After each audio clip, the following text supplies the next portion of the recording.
The Holtville Vikings perennial running back speaks out about the coming spring football season. Welcome back, everyone.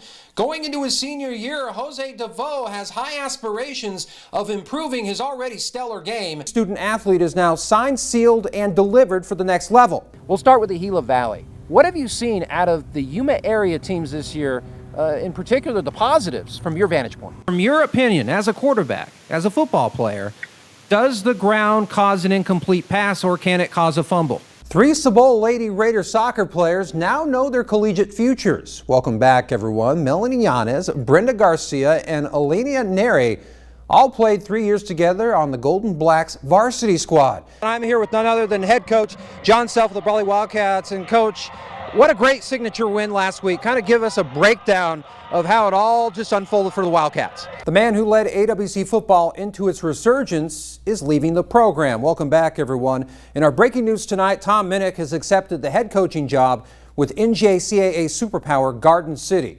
Now, for you Matador fans, that's the school that narrowly defeated AWC at the El Toro Bowl 2 years back in the national title game.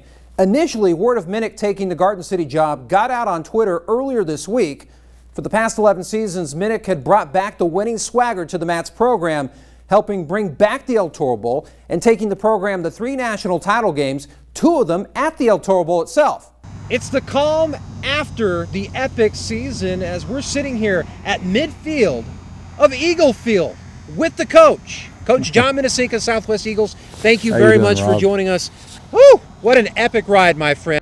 Imperial Baseball's latest spring campaign is unparalleled in the school's modern era. Led by a stacked senior pitching staff anchored by aces Kobe Lopez and Diego Melos, the Tigers racked up 27 wins en route to their first IVL title since 2005.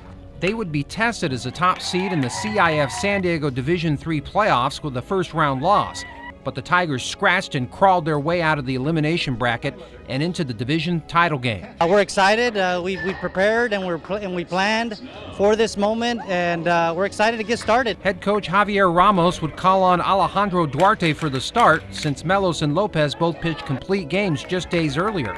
It would prove to be a decent start for Duarte as he managed a strikeout, a deep flyout, and a shallow pop-up to get out of the top half unscathed. Even though Jacob Trujillo would get the Tigers' first hit of the game, Imperial discovered quickly that runs would be tough to come by when Trujillo was caught on a steal attempt and Kobe Lopez grounded out to end the first inning. After 2 scoreless innings, the Islanders would break through, scoring a pair of runs in both the 3rd and 4th innings, putting the Tigers in a 4-0 hole. Coach Ramos is forced to dig deeper in his bullpen by calling in Chris Lopez. That decision would pay off immediately as Lopez forces a shallow fly to himself to get Imperial out of the top of the 4th. In the bottom half, the Tigers would have some hope. As Duarte hits into a fielder's choice, even though he's tossed out at first, Kobe Lopez would get Imperial on the board. But as the game would go on, the Tigers' offense would struggle, not finding many answers for the Islanders' pitching, going scoreless in the 5th and 6th innings. Down to their final 3 outs of the season, like in games past, the Tigers would fight to the end. Patrick Bush would find a way to hit this pitch just short of a flyout in right to load the bases full of Imperial Tigers for the first time all afternoon. And then Trujillo gives one more heroic at bat as he finds space in right field, cutting the Tigers' deficit to 7-3.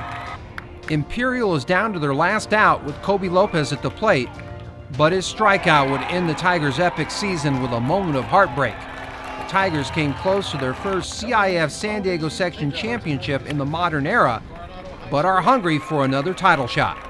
We obviously had a mission of winning CIF and we fell short, but that's not to say we had a disappointing season. We're proud of them, and they definitely raised the bar for Imperial High School baseball, and we're grateful for that because now we know where we want to be.